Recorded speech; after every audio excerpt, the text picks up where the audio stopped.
सिंधु सभ्यता जे तहक़ीक़ जे सिलसिले में अॼु पाण सिंधु माथिरी जे अहम बाग़ लाखियनि जो दड़ो बाबति ॻाल्हि ॿोल कंदासीं। ॻोठाणी ऐं शहरी सक़ाफ़त सां वास्तो रखंदड़ 9000 साल आगाट्रो शहर लाखियनि जो दड़ो सिंध जे मौजूदा सिंध जे 3 नंबर वॾे शहर सखर जे साइट वारे इलाइक़े मां दरियाफ़त थियो आहे। शाह लतीफ़ यूनिवर्सिटी जे क़दीम आसारनि जे माहिर गुलाम मुस्तफ़ा शर जे निगरानीअ में पहिरियां हिन शहर जी खोटराई कई वई। हीअ क़दीम बाग़ 12 चौरस किलोमीटरनि जी एराज़ीअ ते फैलियल आहे। हिन क़दीम बाग़ खे शाह अब्दुल लतीफ़ यूनिवर्सिटी जे आर्कियालॉजी शोबे 1988 में ॻोल्हे लधो ऐं इब्तिदाई तौर ते खोटराईअ जो कमु शुरू कयो।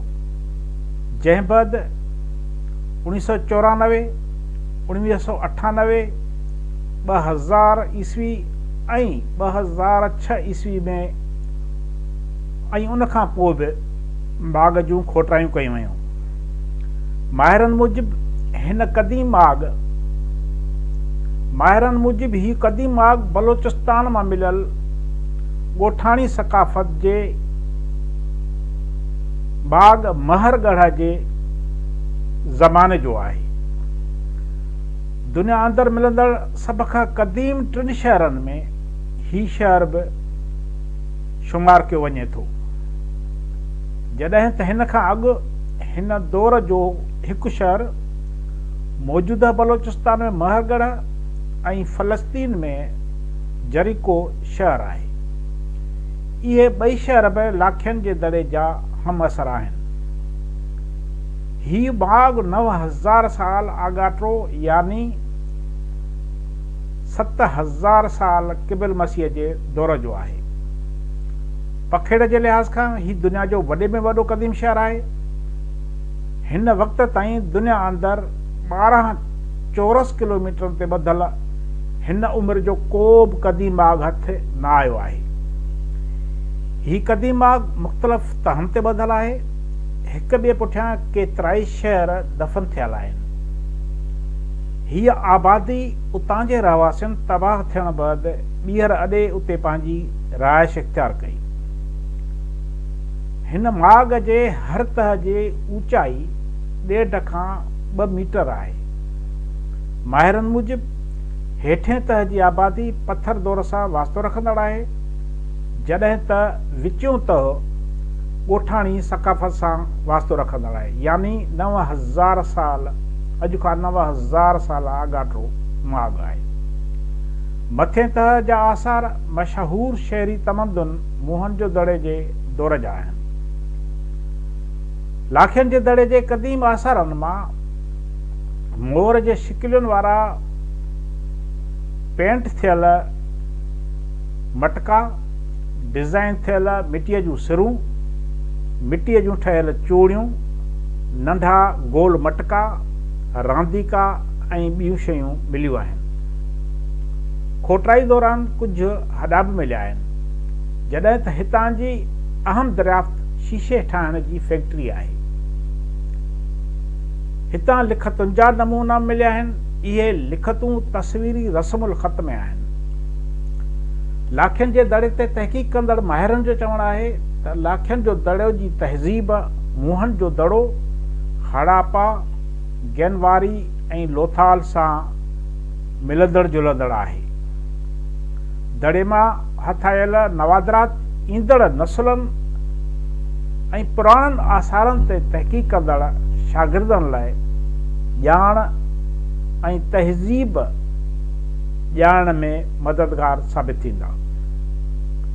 तहक़ीक़ाती टीम जे सरवान शाह अब्दुल लतीफ़ यूनिवर्सिटी खैरपुर जे आर्कियालॉजी शोबे जे प्रोफेसर कासिद मलाह ॿुधायो आहे त लाखियनि जे दड़े मां खोटराई ऐं तहक़ीक़ दौरान हज़ारें साल पुराणी सिंधुअ जी तहज़ीब जा आसार मिलिया आहिनि।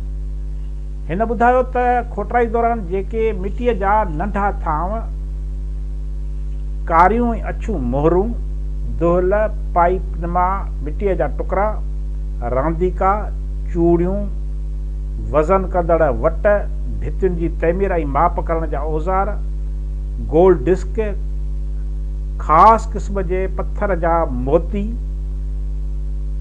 घरनि जी छित ते चढ़ण ॾाकणियूं, ड्रेनेज सिस्टम, इन खां अलावा काफ़ी नवादात ऐं आसार ज़ाहिर थिया आहिनि। लाखियुनि जे दड़े जी खोटराई वारो कमु कंदड़ आर्कियालॉजी शोबे जे ॿिए माहिर प्रोफेसर ग़ुलाम मुहिद्दीन जो चवणु आहे त लाखियुनि जे दड़े वारी साइट मुंहनि जे दड़े खां बि एराज़ी वधी सघे थी, छो त साइट एरिया भरिसां क़ाइम कुरैशी ॻोठ वटि मौजूदु दड़े जी जॾहिं खोटराई कई वई त उतां बि लाखियुनि जे दड़े जे क़दीम तहज़ीब जा ओञाण मिलिया आहिनि। कुरैशी ॻोठ वटां जेकॾहिं खोटराई थींदी त लाखियुनि जे दड़े जी एराज़ी उतां खां शुरू थी ओलह ओभर पासनि खां बि लाखियुनि जे दड़े जी तहज़ीब जा ओञाण मिलंदा, जिन जी मौजूदगीअ जो असां इब्तिदाई खोटराई करे निशानदही करे चुका आहियूं। हुन वधीक चयो आहे त हीअ साइट सिंध जे तहज़ीबी वरसे वारी साइट आहे, उन ते लगातार कमु थींदो, तॾहिं हीअ साइट मुंहनि जे दड़े वांगुरु दुनिया जे सियाहनि जो ध्यानु छिकाए सघंदी। जेकॾहिं दिलचस्पी न वरिती वई त जीअं मुंहनि जे दड़े जी कुल एराज़ीअ मां हिन वक़्त ताईं रुगो 16% एराज़ी जी खोटराई थी सघी आहे, ईअं ही साइट बि इब्तिदाई खोटराइनि ताईं महदूद थी वेंदी, जंहिंसां सिंध जे तारीख़ी वरसे खे ॻणप खां वधीक नुक़सानु थींदो। महिरबानी।